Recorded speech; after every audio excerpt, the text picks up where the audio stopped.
They use facial recognition on a bag. Okay, there we go. And I think at least the movie calls out the fact that this is stupid when they're like, well, this has never been used that way. Oh, it worked. I finally Watched. I finally Watched. I finally watched. I finally watched.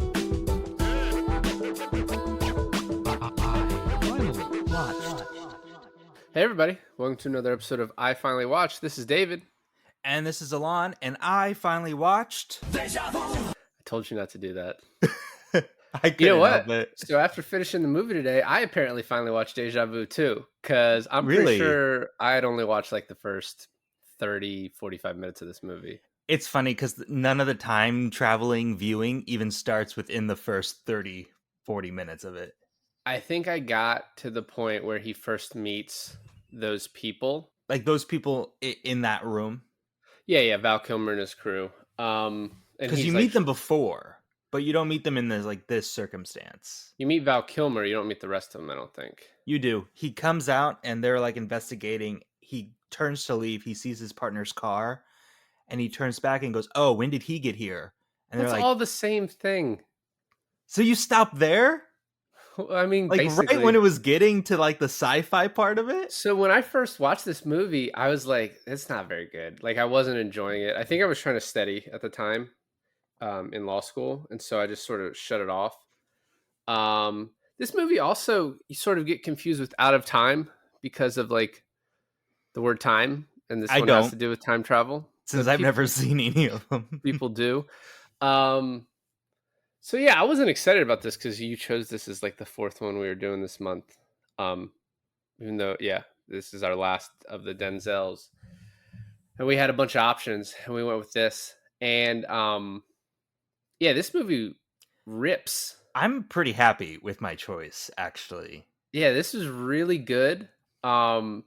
It got to a point in the middle to end where Denzel makes a bunch of choices that are sort of don't make sense. Oh man, I can't wait till we get to that because, well, the timeline too, right? Because it's annoying, and maybe this is what you're talking about. And I don't want to get too far into it because I want to Well, wait. if I'd finished talking, you would know what I was talking about. Fine, go ahead.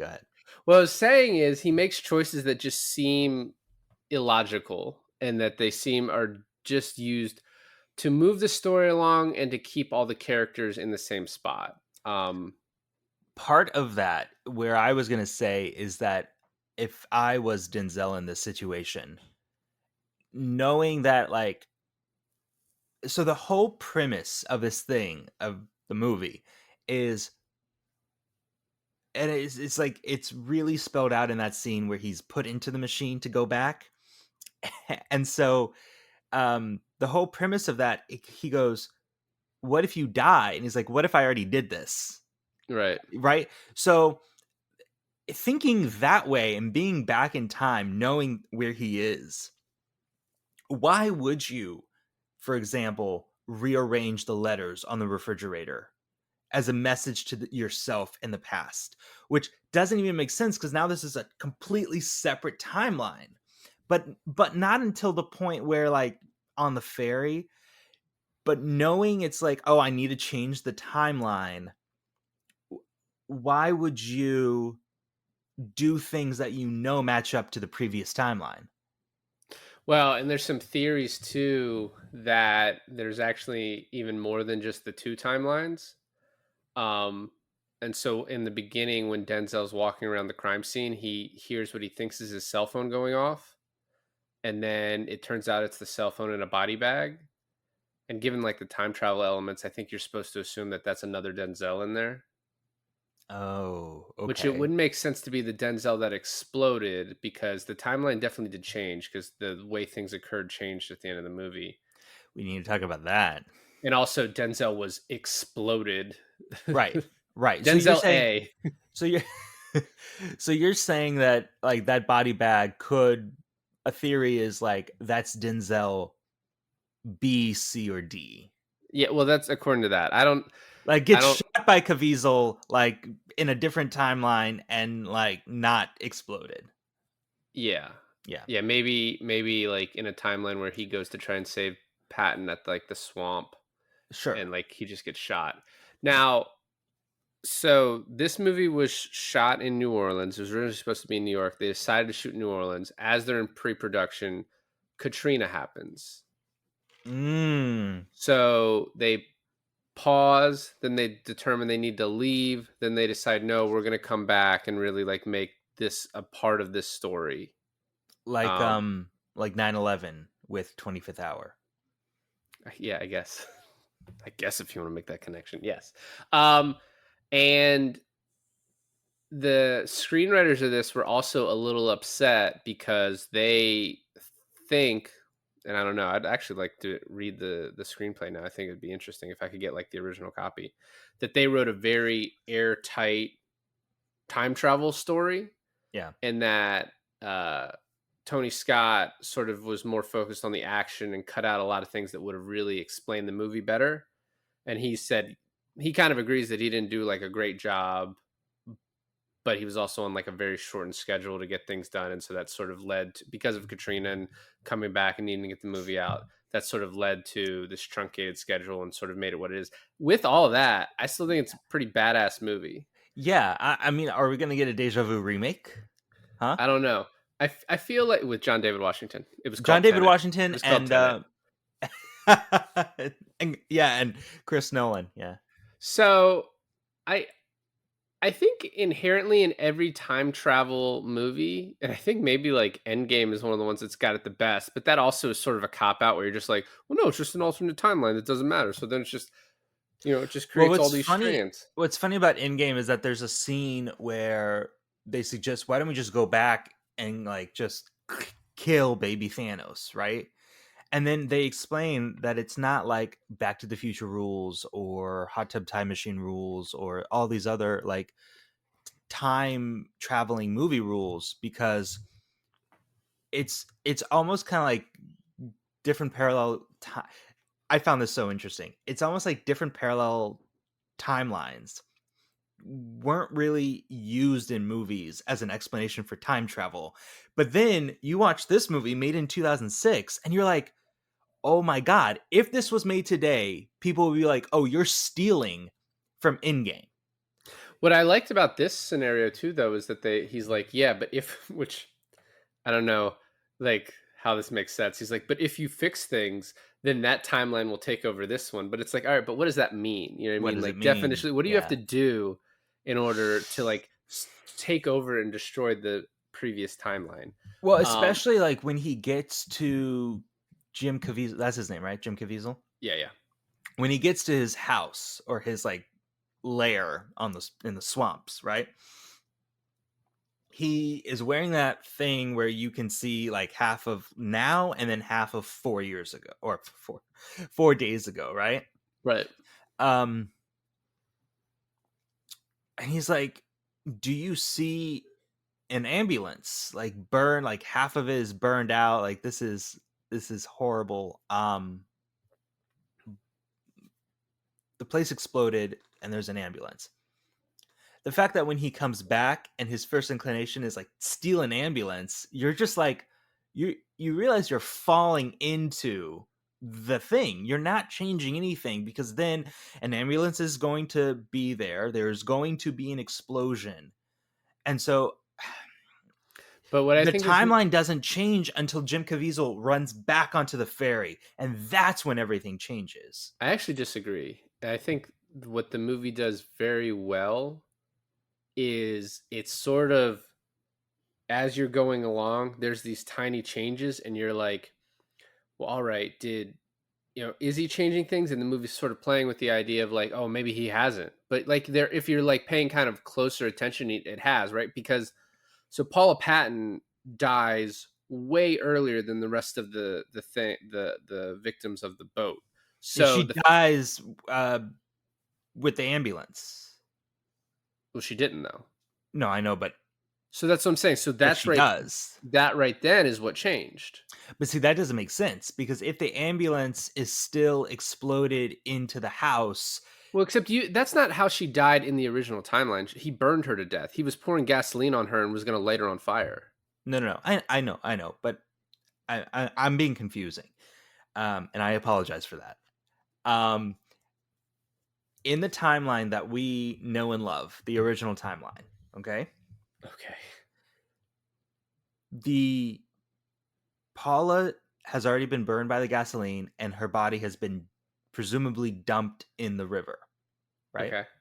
Okay, but the ambulance still explodes in the house because that they see that happens. I mean, maybe. Well, So there's a timeline. he sees that. They don't. No, no, no. That's real. That's like in the timeline. Well, it's when he goes back, but they see it, but they don't see it when they are looking 4 days back because it hasn't happened yet. No, no, no. But I'm saying in present time, in the timeline, there's an ambulance that is Yeah, but you don't know exploded. that that killed her. You don't, but then it prints like it puts up the thing. Is there a timeline where he comes in, the ambulance explodes, but Paula still dies? Like, is that a third timeline that we never see? This kind of reminds me of like the a little bit of Tenet, where it's like, it kind of rubber bands, right? Like it goes through, and then after the bomb exploding, things start to change, but we don't notice they've changed until he sort of rubber band backs and then goes again. You know what I mean? Right. So like when he starts investigating, he sees like all the blood in the apartment and the "you can still save her," but that's stuff that he did because his he had come back, already. Right. Um, Exactly. but what as I was saying is like I do like the way the movie plays with you of like if you're paying attention, you're seeing all these little things. You're like, oh, he hasn't changed anything. Oh, he hasn't changed anything. But there are other smaller things, right? Like she still has her fingers. She's still alive. She should be dead already. Um, so it's just it like, and then it is confirmed when Jim Caviezel sees the van and runs back on. You're like, okay, yeah, we are on a different timeline, but you still don't know how it's going to turn out. I also think it's funny that he goes to her apartment in the beginning and finds all this blood, right? And he's just like, oh, that's interesting. And, I mean, he's concerned. But he finds all this blood, and then when the cops come, he calls it in, right? The cops come, and they're like, "Geez, why'd you touch everything, dude? Like your fingerprints are all over the place." I'm like, "You're not gonna test the blood? You're not gonna be like, why is your blood everywhere around here?" Well, And they it doesn't. would. That would take longer. Yeah, I guess. The fingerprints actually should have taken longer too. I don't Right? know why they like. What database are they running like on site? I do like when he's like, are you seeing a I guess that's my beautiful? point. Are you seeing a beautiful woman? He's like, I see. What's his name's ass crack, and the guy turns around with a thumbs up. Um, let's start from the top, and then we can get confused by the time travel as we go along. Sure. I I like the way it starts. You have the sailors running on. It sort of keeps rewinding, which is one at the like it's perfect for this movie, but it also feels like a Tony Scott thing, like the kind of the way he films and like the way his movies look. When I learned that this was Tony Scott, I was so shocked because about halfway through this movie, I was like, this is so Michael Bay esque. But I know for a fact Michael Bay did not do this. And I thought, oh, maybe the same guy who did Training Day and The Siege did this. So when I looked it up and I saw Tony Scott, I was just like, no fucking way.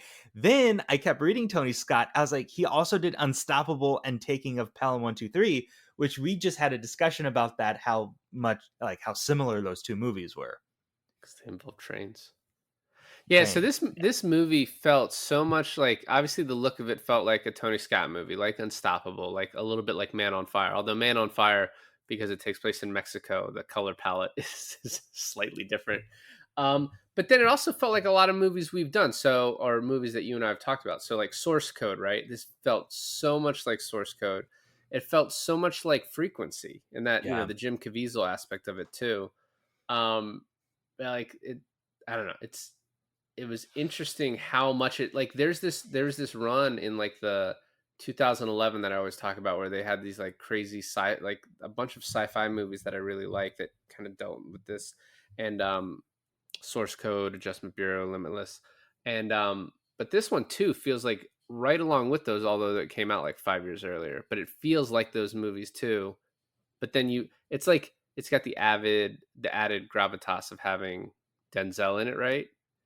Because I don't know if you felt this way too, watching him. That this was kind of like a break for him. He was like, this is like light work, where he was like not having to like pull out the full stops of Denzel. He was just like kind of, you know what I mean? Like still always great, but not having to like lift too much. I see what you're saying. I think also there's some, and we've been talking about this a lot, especially with like Training Day, The Siege. Not so much The Equalizer, because that's kind of a weird, like that's when he's older.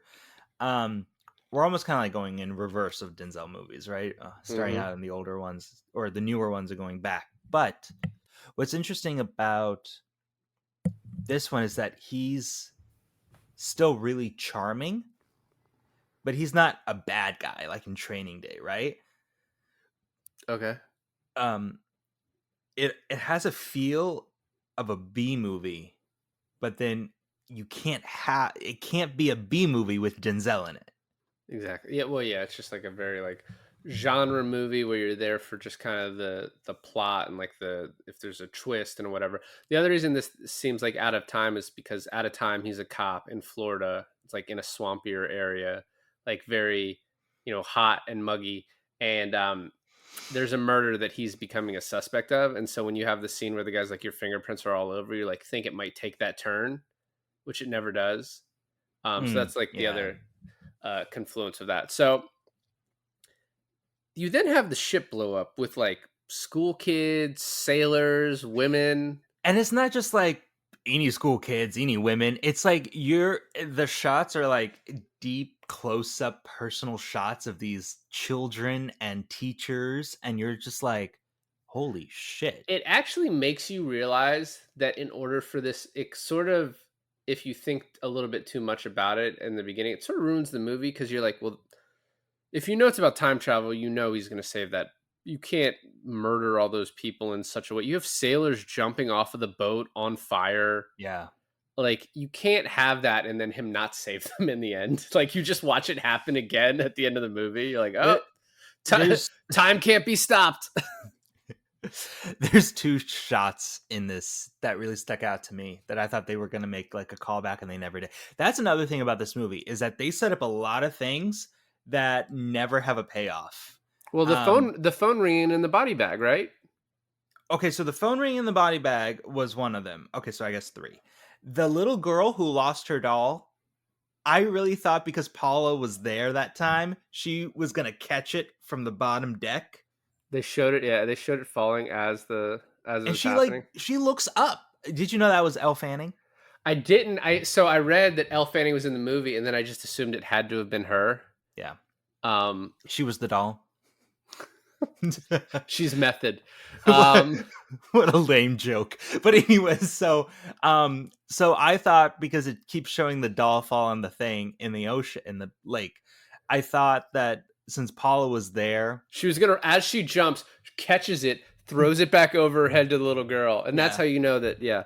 By the way, this whole pod is not going to work if you become self-aware and call your lame jokes out on yourself. Like, I know I gotta become just let them fly. little bit NPC. So Denzel shows up. He immediately looks over at the bridge where Jim Caviezel was standing. I guess we don't know it was Jim Caviezel. See, that's the other thing. That's the second thing I was going to mention is that the guy on the motorcycle on the bridge is you never have that as a payoff because one, is that Jim Caviezel? You never get that. It was. Or is it Denzel? It was Because it I was Jim. thinking okay, I get it now, but like I kept thinking like they think it's the bad guy. But what if it's Denzel? The bridge also reminded me of Jack Reacher. Have you seen Jack Reacher? With Tom Cruise? Yeah. Yeah, a long time ago. I want to do Jack Reacher. That's too bad. Yeah, well, the shooting happens from the bridge. I remember the second one being god awful. Is real bad. Yeah, they. I was thinking for some reason I was thinking about that today, and I was like, I think the part that's bad about it is the young girl character that he's saving is just written very poorly, and like her story seems to be like just moving things around. We're not doing Jack Reacher 2 right now. So he's walking around. Denzel's an ATF agent, kind of investigating, and then he's under the bridge, and we meet Val Kilmer, and it's sort of, you're like, if you think about it, you're like, wait, why is Val Kilmer looking for this guy? And then later Mhm. on, he's talking to his boss, Jack McCready, played by Bruce Greenwood. And he's like, you really think this is the guy? And I was like, I do. Yeah, he's Marine. Da da da da. So he's, they're under the bridge, and he's talking about his partner, and he's like, oh, my partner's on vacation. Um, which you find out later is not true. And then I love the scene after this where Denzel goes and talks to the people who are in charge of this, and like, oh, well, we're not sure if this was on purpose or not. And he's like, oh, it was on purpose. And he like hands them like the evidence that this was a bomb, and just he's like, all right, now where's your coffee? And he's the one guy knows. He's like, oh man, you are in charge. Just like the charm and like the way he Yes. kind of makes them Yes. feel stupid. He also has this, he does this two times in the movie where he says, well, all right, and like gives this like shit-eating smile where he's just like You know what it's like kind of you're an remind me idiot. of? What? You know, it kind of remind me of Tommy Lee Jones in The Fugitive when he Yeah. walks onto the scene and like no one knows what they're doing and he's like, I'm the only fucking person with a brain here. That's what it reminded me of. No, yeah, absolutely. I can see that definitely. And then he gets a call from a coroner, and well, there's the random woman call, which is Paula Patton. We don't find out later. And then he gets a call from the local police about a body, and he Dude, goes, when that happens, when he's investigating her apartment and he's going through her voicemail and he shows up on her voicemail, I'm like, dude, it's starting. It's beginning to heat up. absolutely. That is when the movie sort of takes off. You need the rest of it to set it up. And this movie is it's very tight. It's the pace is really good, and it like keeps your attention the entire time, which is Well, like part of the it's reason a it's so good. like a 2 hour 9 minute movie, right? And maybe take off 5 minutes for credits. So let's say it's 2 hour and 5 minute movie, and then you don't get a bit of time travel or time viewing until 35-40 minutes into the movie. But once that starts, the next hour and a half is all of that, and it keeps referencing the first 30 minutes of the movie. So it's like it just, you don't miss anything. Yeah, and what's funny is I will say one part of it that I felt was weird, and I always check the time in movies, like how much time I have left, which is probably a bad habit because then I'm like, all right, well, they don't have enough time to get this done, you know? Like when you're watching, like when you're a kid and you're watching a TV show and you're like, there's 4 minutes left. They have to save the world. They have to like, there's Yeah. no time. This is Yeah. going to be a cliffhanger. But yeah, when he travels back in time, I was like, all right, there's 30 minutes left, and that's 7 minutes of credits. I was like, what? Like, there's not enough time for like anything, to happen here. Because then Jim Caviezel sees the van. I was like, all right, there's 15 minutes left. Like, what's going to happen in 15 minutes? Right. Um, so he finds her body. She has like her fingers cut off, which you really like. You see, I forget when, but later on he's asked, he's like, "Do you know her?" He's like, "I held her hand once." It's just Yeah. like a line that's only funny to him, but like super fucking morbid. Like Yeah. he just said it for I his thought- benefit. I thought about that too. And when he said it, I was like, why did he just lie to the guy? He never did that. And then I was like, oh fuck. Yeah, Like, and then yeah. he tells the coroner, he's like, "Do an autopsy, pretend the boat never happened." Um, and then he goes to her father, and it's interesting that she had a date last night. Who was that date? The date was a Was it nobody. or was it the date was probably to give Jim Caviezel the van? No, the date was like a date. But Well, the father said she had a date last night. So I was like, that really doesn't pay off to much. yeah, it's another one that doesn't pay off, but It's either Caviezel or it's Denzel, right? But it's probably Caviezel. I think isn't Alan a guy? Or is that her Alan's ex? her ex fiance who lives in Idaho now, who just decided Idaho's where I want to be. Um And at a hoe, but he not really next to this hoe. I don't know. You know what? Maybe you should become a little more self-aware. Little more self-aware. Okay. So reprogramming. Fucking Stop! idiot. I'm a fucking Stop! idiot. So anyway, uh, and then as he's leaving the father, he's like, I want you to take these pictures. He's like, oh, that's not necessary. And he's like, I want her to mean something to you.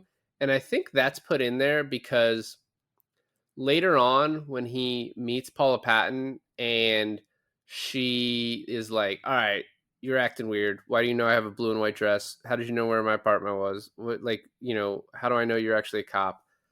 It goes from that to them like being romantic with each other like pretty quickly. Okay, so a couple things I want to cover. One, when she's dead on the autopsy table, she's like there, like that's actually her being her best dead self, Hmm. acting the hell out of that. And there's something about like a dead body that is usually depicted in movies and TV shows where the eyes are like glossed over. But when you look into Paula Pattinson, that's her name, Paula right? Patton. Patton. When you look into Paula Patton's eyes while she's on the autopsy table, that's a live human being. Like, she does a great job. She doesn't wince or anything. But when you look into her eyes, they're not glossed over. They're shiny and alive. So that's kind of alarming. The second thing, and I wrote this down because this was like super morbid. I had to write this down. It cuts to him being in her father's house, right? Yeah. And it starts with the father going, you can have any picture of her you want. They're all around the house, right? Yeah. And he goes, that's not necessary. This is the first time I guess he's kind of offered the pictures apart from like the end of the scene. Right. If Paula's pictures are all around the house, why does Denzel then have to feel like he has to show a Polaroid of this man's dead daughter to identify her? Oh, I mean, I think that's like a requirement, like a police investigation requirement that you have to, because the dead body is different than the live body. And I know, it's but doesn't that just sound like morbid? He's like, there's pictures of her all around the house. So couldn't Denzel just look at the Polaroid, look at the one of the pictures around the house, and be like, "Yeah, it's her." He it has is to. a it's a requirement to get next of kin to identify the body. Like it's just required. I know it just sound. It just felt like an extra like step that just There's felt an extra mean. step in realism, but yeah, Mm. like for the movie purposes. Um, so when he goes to her apartment, you kind of said this, but the first thing he looks on the fridge and he's like, "You can save her," and you're like, "All right, that's odd." And then there's blood everywhere, and he does not react the way I think he should. Like he's not as like, You "Oh, know, that's. I didn't have that feeling because I thought, oh, he's a professional. She's already dead, so it's not like he's on a time. He's on like a timeline to like, oh my god, there's blood and no woman. No, he knows where she is. She's dead. I guess maybe It that's just why." makes you think that the death occurred in her apartment. That's kind of what it makes you think at first. Yeah, I guess. Maybe because I knew a little bit. I don't know. Um, I also, for some reason, this whole movie, I don't know what led me to believe this. It's probably like if I saw a trailer for this, I saw Jim Caviezel saying like, "I've already win. There's nothing you can do about it." I thought that Jim Caviezel also could control time, I like thought so too. I like thought he he was gonna was go like, back and like there's gonna be two Jim Caviezel's on the boat. that would be cool. That would be cool. So, you know how in the beginning it starts out with this guy that hears. This is another thing. It starts out with this guy who hears the music playing from the Bronco, Okay. and he goes down to it, and you see the keys are in the ignition, and the music is blasting. Um, and I don't know what it was. It was like a 60s tune. Don't Worry Baby by the Beach Boys. Okay, it was "Don't Worry Baby" by the Beach Boys. And all the Navy guys getting on the ferry. Didn't it in the beginning of this movie feel like a timepiece? Yeah. I think it's supposed to be a very recognizable song, sort of tied to Beach Boys, Water, tied to the Sailors. Um, That then you have that moment at the end. I just want to say it now because I just finished this movie like 2.5 hours ago. That I've never had. You know how you always joke about like the name of the movie being said in the movie. I've never had it where the name of the movie was basically said in the movie, but not said in the movie. More than him looking at the radio and basically you can hear Denzel thinking like that's Déjà Vu, but like not saying it. He goes, doesn't he go, nah. Nah, yeah, but he's basically like Déjà Vu without saying it. Yeah. Let's get back to it. So he also, what's funny is he sees the cat, and I think the cat's chill with him because later on when he goes back in time and sees the cat, she's like, yeah, that cat doesn't like anybody. But now the cat's used to him, so when he comes this time, it's like not as mean. I don't know if I'm making that up, if I'm misremembering it, I think you're making. but well, no, because he does He like feeds him. smile. No, the only thing that pays off is that he feeds him in the back when he goes to the first time, which makes the cat like him, right? Because and he Do you think the cat traveled back in time? no. I'm just saying he feeds the cat, right? But then he knows exactly where the food is when he goes back with her, Yeah. which is a little suspicious on her. She's like, "How did you know where my cat's?" That never comes up, but she has to be thinking, "How did you know where I keep my cat food?" So after this, he hears the voicemail that he left her, and that's when you're like, oh shit. And he then goes to the FBI, and the FBI is like, okay, see, right? We're talking about the Oklahoma City bombing. And he basically tells them, like, hey, this Claire woman is related. She was made to look like part of the explosion. She had the Bronco that's missing, was that Bronco, and like clearly came in contact with the bomber. Um, and then this is the second weird smile, all right, where he's like, all right, we'll look into it. And he's like, all right. And he gives him that smile again. It like basically once again, like I'm the only one who can put all this together. And then he's like, my partner's car is here, and he's like, those are the cars of the victims. Yeah. And oh man, I'm trying to think of the guy, the name of all the actors within like the. So you got Val Kilmer, but you have Val Kilmer's boss. What's his name? Greenwood, he plays Bruce Greenwood plays Jack McCready. Bruce Greenwood. That's right. So Bruce Greenwood to John F. me, Kennedy himself.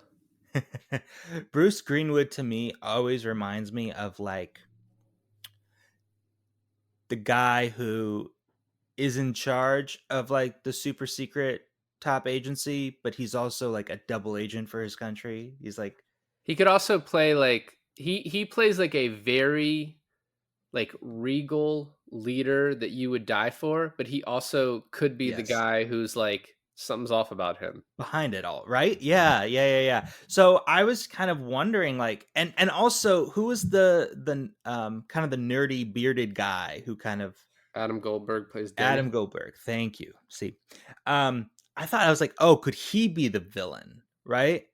But that's all just stupid things that I thought. Was it Gunners? The guy from Mighty Ducks could have been Gunners. Could have been Gunners. No. I was thinking I don't know. I was just they're a weird ragtag team. I was like, these are two famous actors to just be nothings in this, right? So like, what are they?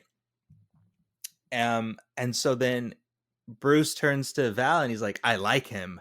And I was like, oh, they're the time traveling team. Like now it's all like connecting to me. They are the team, and it's called what, the Snow White program, which Yeah. what is that? I mean, Snow White was brought back to life, right? By a kiss, wasn't that Snow White? No, That's so Sleeping I'm actually Beauty. confused why they're called the Snow White program because Are so there seven apparently of them? Are they the dwarves? did you miss this part? What do you mean? So there's okay. There's a fake explanation about the program that they tell Denzel to disguise the real explanation about the program, right? Yep. The fake explanation is a good reason why it's called the Snow White program, but the real explanation is doesn't make any sense on why it's still called the Snow White program. So the Well, fake go on. Say the hold on. fake. The fake explanation is that there's 7 orbiting satellites around the Earth, and that's how they can um, view any angle at any situation, right? I mean, that just feels like good tradecraft to name it after the fake reason it exists rather than to name it after the "we can travel back in time" program. But that so anyway, the 7 satellites is why it's called the Snow White program, because of the 7 dwarfs. But then the fact that they open up a wormhole is like it shouldn't be called Snow White program at that point. Super secret wormhole. Yeah. Um, yeah, Snow White secret wormhole, SW. Wow. That's Wow. why. All right, so they can look 4 days in the past, can't rewind, can't speed up. They can record, but I guess they're not always recording because that would just take Wouldn't too you much. always record? I'm Just sorry. record what you're Yeah. looking at. Yeah, I Jesus. don't whatever. And they're like, "What do we do?" And he's like, "Go to Claire's house." And they're like, "Why are we fucking focusing on this woman?" And it's one, it's because Denzel's smitten. But two, he's like, "There's no leads at the harbor. If we see someone there, it's not gonna." Although, if you see that dude walking around at 4 a.m., you might be concerned. Um, Yeah. but Also, Jim Caviezel in this is like the fucking Unabomber. Like he's wearing like a US military jacket. He's holding a duffel bag. Like suspicious as suspicious gets. I want to talk more about that duffel bag. So this is at the time he gets that call from a CSI, and he's like, "Hey, is there a woman there?" He's like, "No." And then Paula Patton comes out. I think this part's pretty cool. She comes out as if she hears something, and you think, oh, maybe Jim Caviezel's sort of stalking her to steal her car, or Right. you're like, can she see them? Right? Like, there's kind of multiple explanations because her car gets stolen eventually, and and then she kind of writes in her journal, "Weird feeling, I'm being watched." You know what's also another weird thing about that is that Val Kilmer and his team know that what this is, right? That this is a wormhole looking into this person in the past. And I love the explanation where they take the fucking piece of paper once again, like, what happened earlier, or Pencil what through the happened more wormhole. present. Stranger Things, Stranger Tenet, Things, Tenet, they or take the not piece Tenet, of Interstellar. Interstellar, that's right. They take the piece of paper, they fold it in half, they stick a pen through it. I was like, Jesus Christ. This is where it all begins, right? And so they know what this is, and yet they almost like entertain the idea that there could be someone outside the house for Denzel.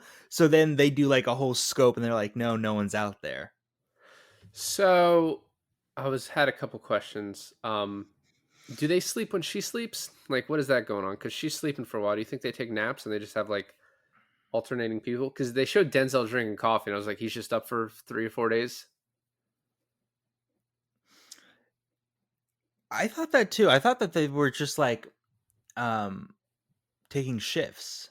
So then there's this scene, another scene that doesn't pay off. Man, we're gonna nitpick this into me thinking this movie's not as good as I still like it, but she's gets a call from her friend about a date, and she's like, "Oh, I'll go on it whatever day."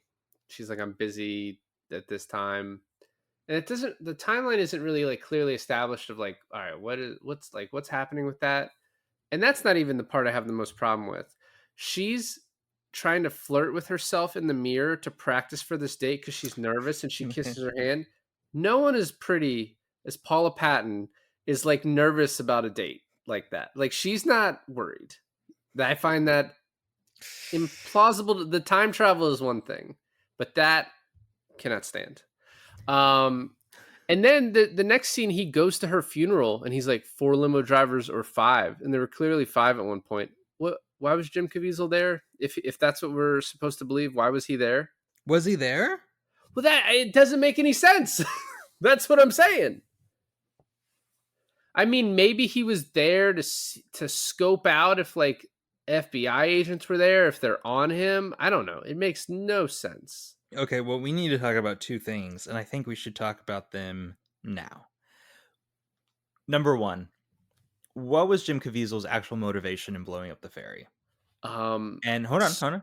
okay. Number two is um when he had that inner interrogation with Denzel, did he recognize Denzel? No, because that's the whole point of the movie is that you're like, oh, has the timeline changed? But the timeline had clearly changed. If you pay close attention, things had actually changed. It just didn't really seem like they had.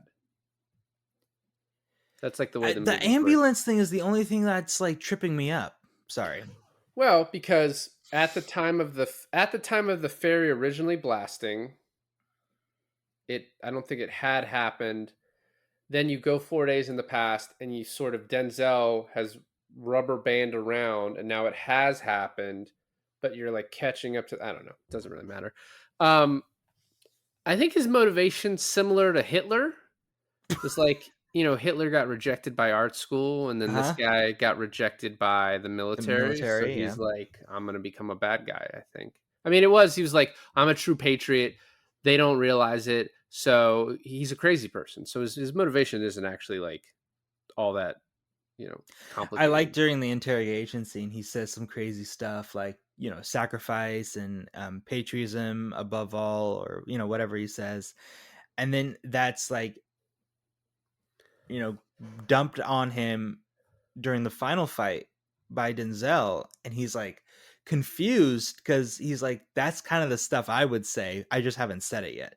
Or that's kind of the stuff that I say to myself in the mirror. How the fuck does he know that, Yeah, so the line he says is Satan reasons like man, but God thinks of eternity. And that's the line he throws back at him. And I think it's confusing to him because it's probably a thing he says a lot, and he's like, how do you know that? Yeah. It also is like, I don't know, confusing. They don't really, besides that line, they don't really establish like he's a religious person, you know what I mean? That this is like religious based. Other than that, it just really is like they wouldn't let him in the military. I think Denzel's really great in that scene too, which we haven't gotten to, but just playing to this guy to try and get more information out of him. You know what I mean? Like, yeah, I understand. Yeah, you're a true patriot. So we're back now where they follow her at work, and she's a hostess, and Caviezel's asking about her Bronco. This part's a little weird too because she's like, "Oh, I can't meet you until then." They use facial recognition on a bag. Okay, there we go. And I think at least the movie calls out the fact that this is stupid when they're like, well, this has never been used that way. Oh, it worked. Yeah. Somehow I think they stuck that in there to being like, see, time travel is more plausible. Well, because there's this scene right after this where they're like, she's already died. And he's like, because Val Kilmer says it's too late to save her. And the whole time, a funny part about this movie is Denzel is so concerned with saving Paula Patton, but not the 540 sailors, women, and children that died on that boat. It's like her first, and then I can focus on that. It's because he's seen her left boob. Correct. Yeah. We did get to that. I gotta say, Gunner's just like not even thinking, just like couldn't possibly be bothered to not just like, you know what I mean? Like he's just like, what? What? Oh, sorry. It was funny, but it's also at the same time like I don't think purposefully done this way, but just like the idea of the government surveilling us, but then sometimes doing it when they don't even need to, right? Like I think like some of the Snowden stuff would talk about how like the people he worked with would just pass around stuff as funny, not even like, oh, we should watch this guy, but just like, oh, look at this funny thing I found in someone's private shit. So I don't know. I don't know that Tony Scott was making a commentary on that, but it is kind of like a people in power who have that ability, like Well, not using it for the greatest things.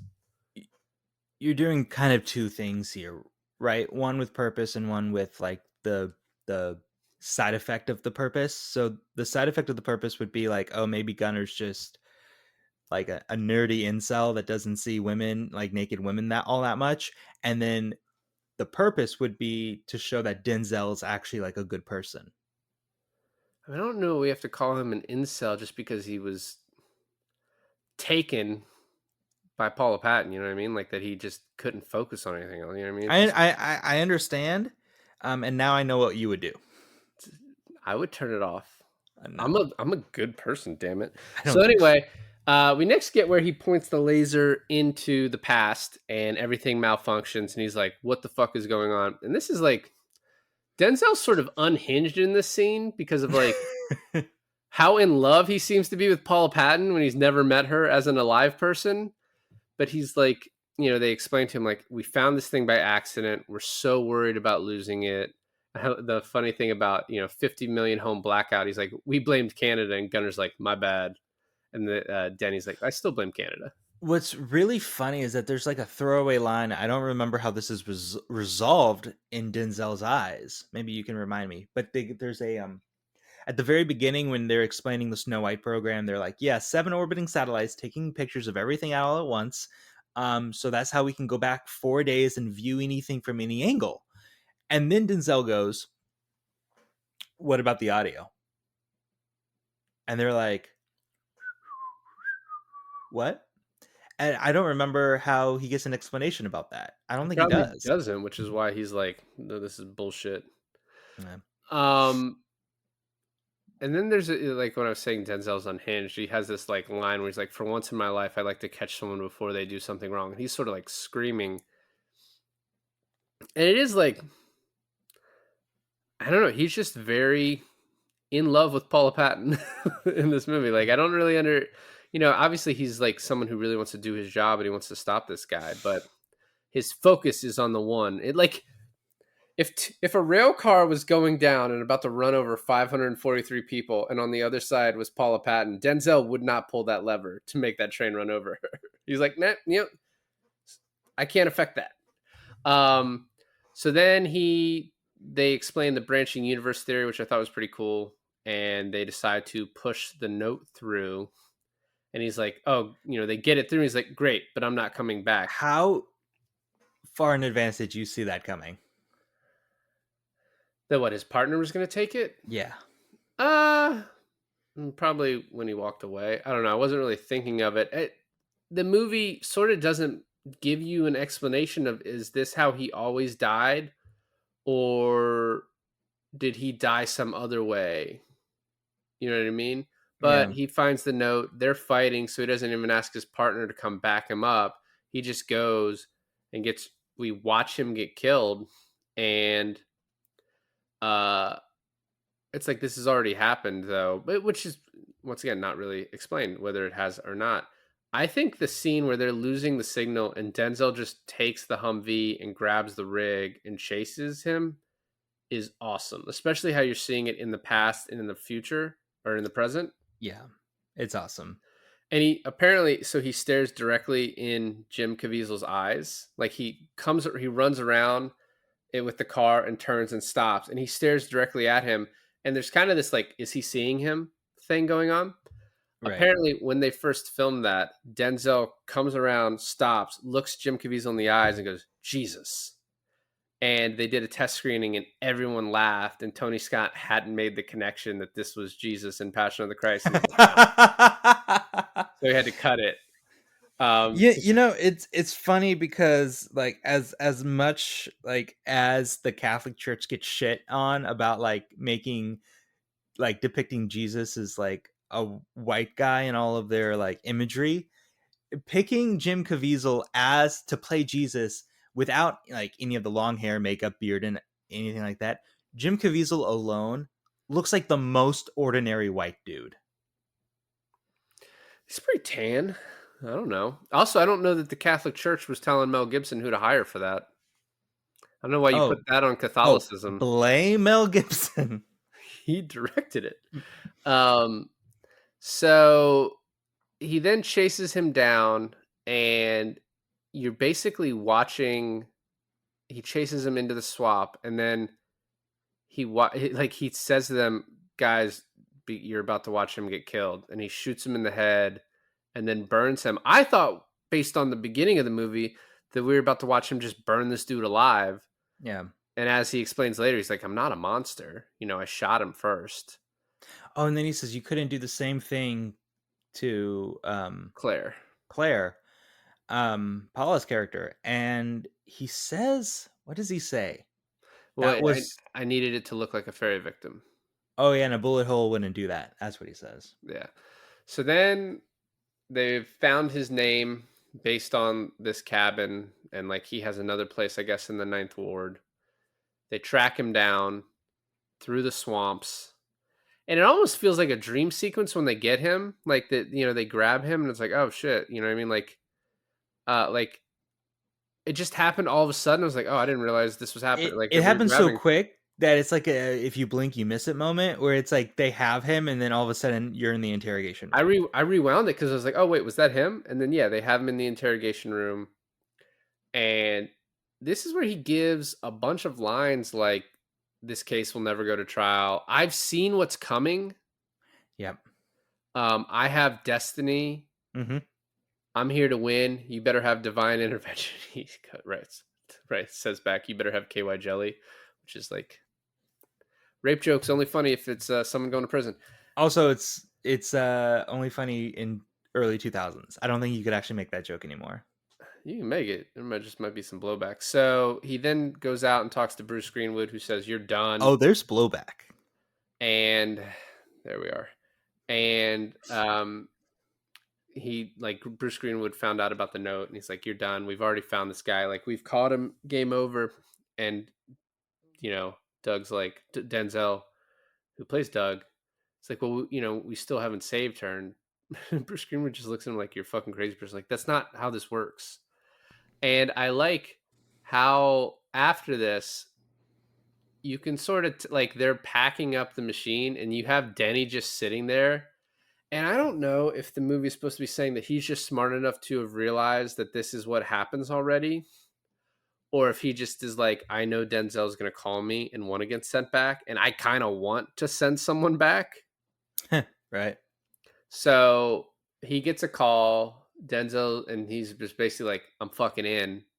That doesn't say it like that. Val Kilmer's there. He's like, just lock up when you're done. And I like when Denzel gets there and he scans his card twice. He's like, if you had done that a third time, like the alarms would have gone and like everyone would have been here.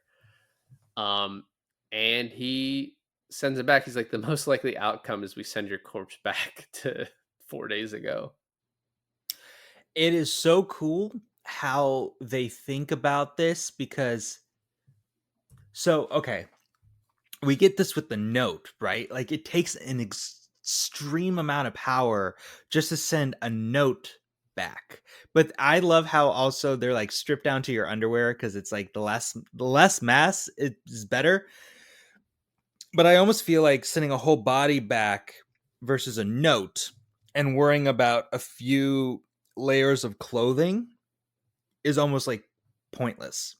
Do they explain how they sent him back to a hospital?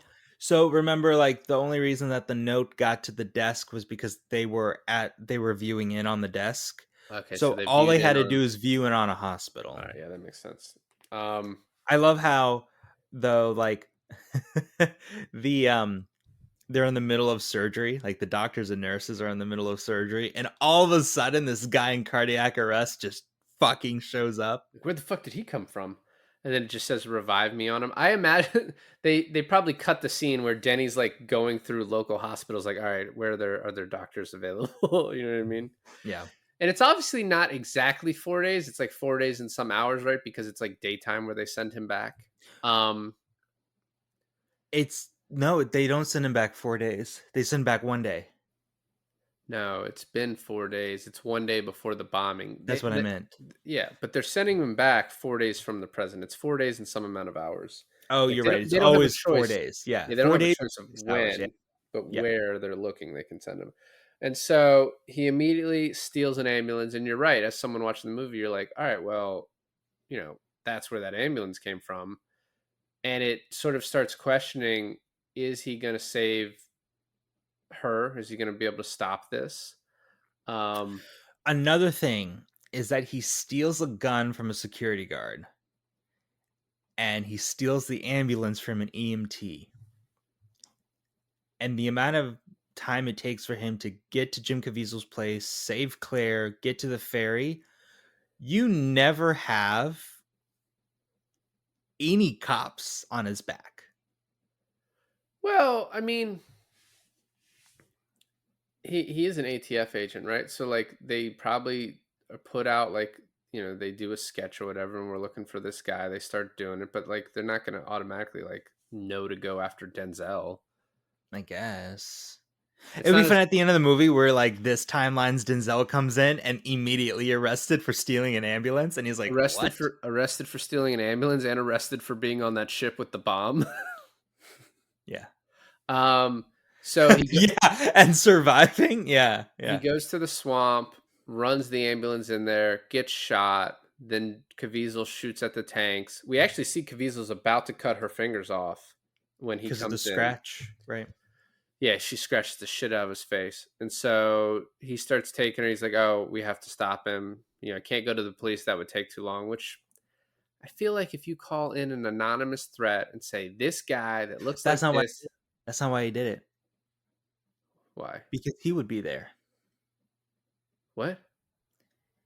If they went to the police, he would be there. Okay. He can't run into himself. No, call. Telephone. I don't know. Have her call in a tip. I don't know. Anyway, I mean, you could do it. It would be fine. But he's like, no, because then he'll just blow it early, which I don't even know if we know he has that switch. You know, because it's on a timer. So does he also have like a switch he could have pressed from the bridge?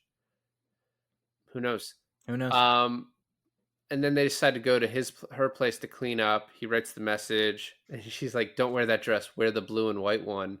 She's like, "What the fuck?" And then she pulls the gun on him, which is one of those things that's like happens, and then they clean it up very quickly. He's like, you know, she calls.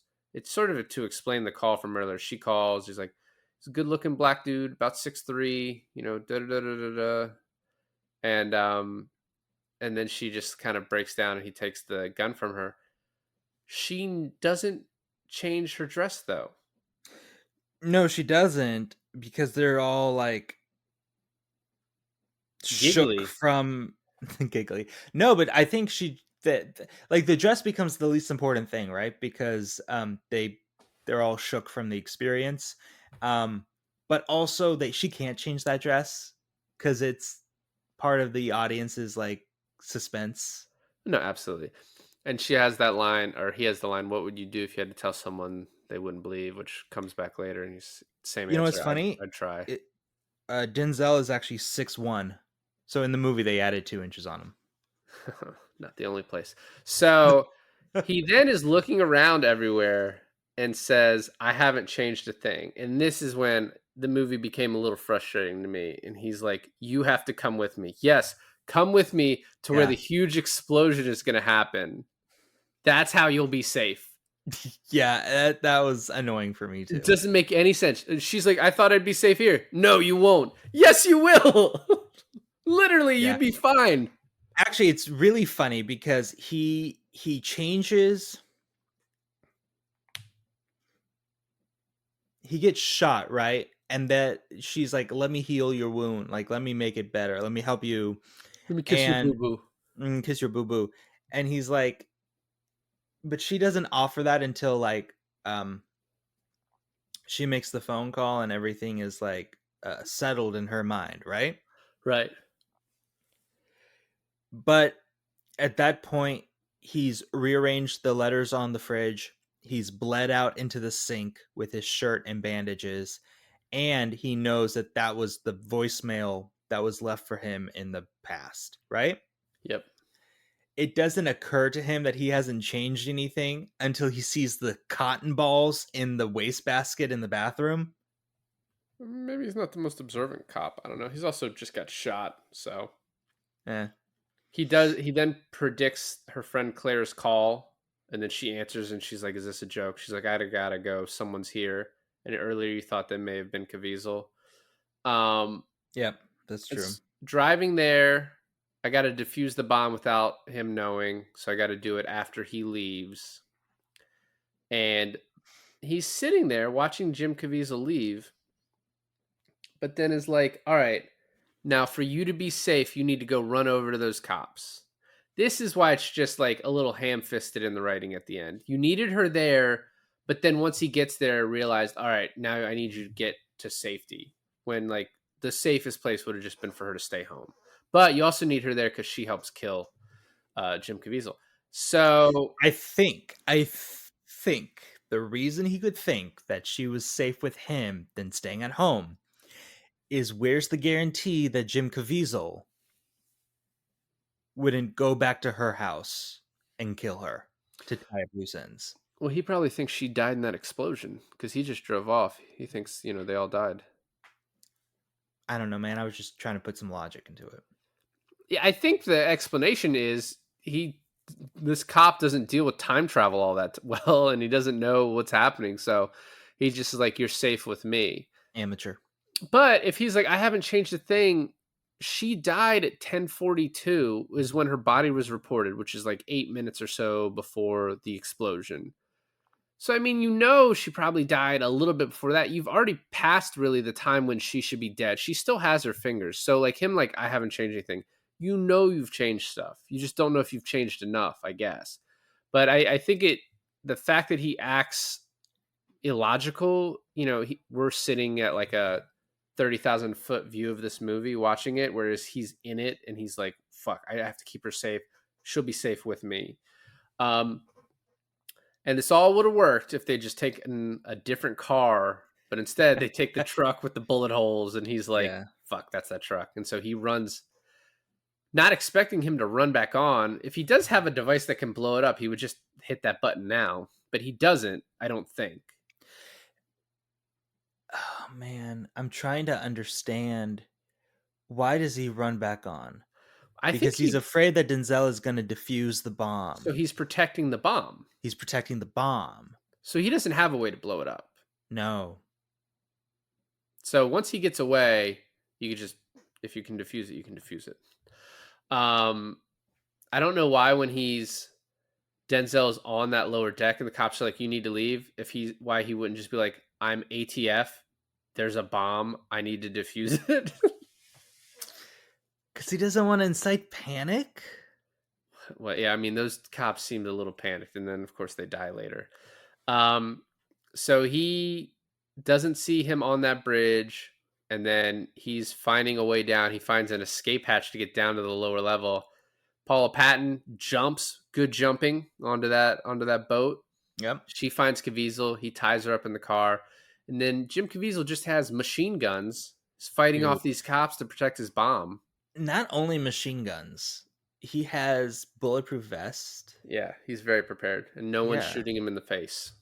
Well, what is that from? When they make a guy wear a bulletproof vest, and he's like, "What if they shot me in the face?" And like, that was a chance we were willing to take. I forget what movie that's from. Yeah, that's familiar to me too. I can't remember. Go ahead. I'll look it up while you talk. You love to be on your phone while we do this. So Denzel starts shooting at him, and then Denzel does this thing where he like has one bullet left, and he shows him, and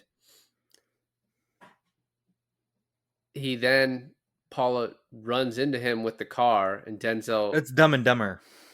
Yes, that's right. Yes, very good.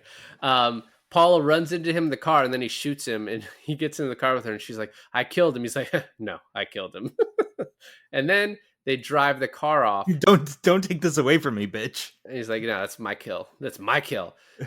They drive the car into the river. They easily tear the steering wheel off the car. No problem for her getting out. And then Denzel gets stuck because I guess the car is turning and it's near the propellers, whatever. Yeah. So it hits like the hull of the ship and like crushes the window where she exited from, but now he can't get out of there. But then because he's 6'3".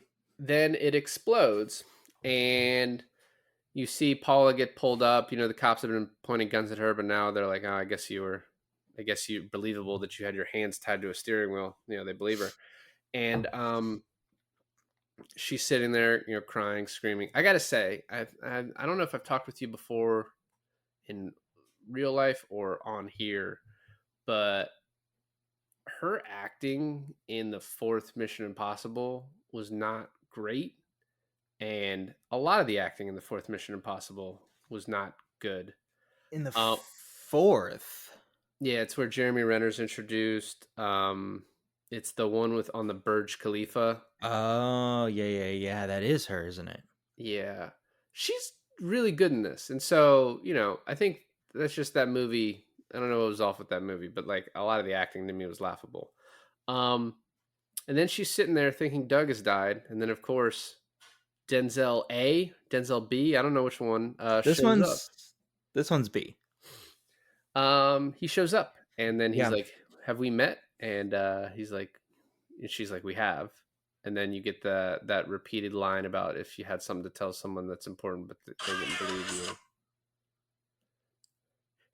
We're leaving it in because you were so proud of how well you did that the first time, and then you just fuck up the ending like that. Oh my god!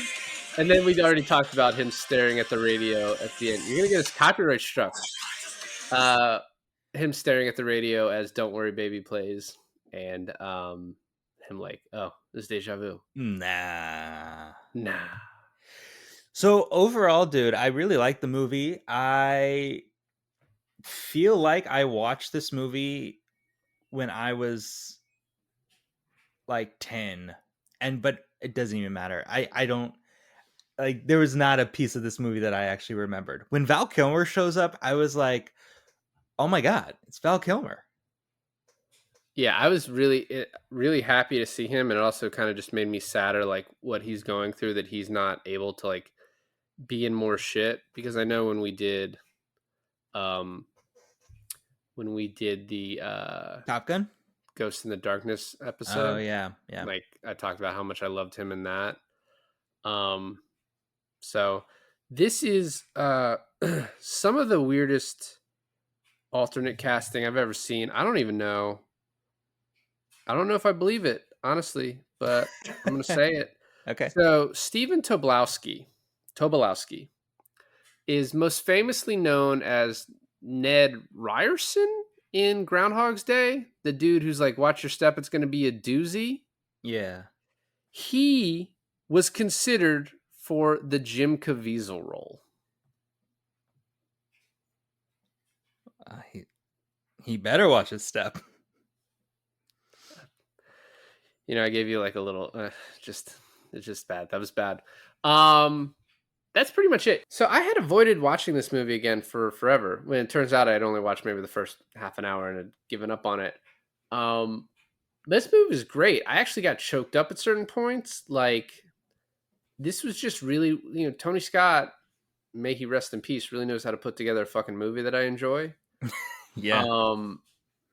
And this was just really, really good, really tight. It holds your attention. Don't think too much about the time travel. It's unnecessary. Although I do want to read the screenplay one day to like see. They were like, the screenwriters were like, man, the time travel was airtight. And I was like, I don't know about that. We'll see.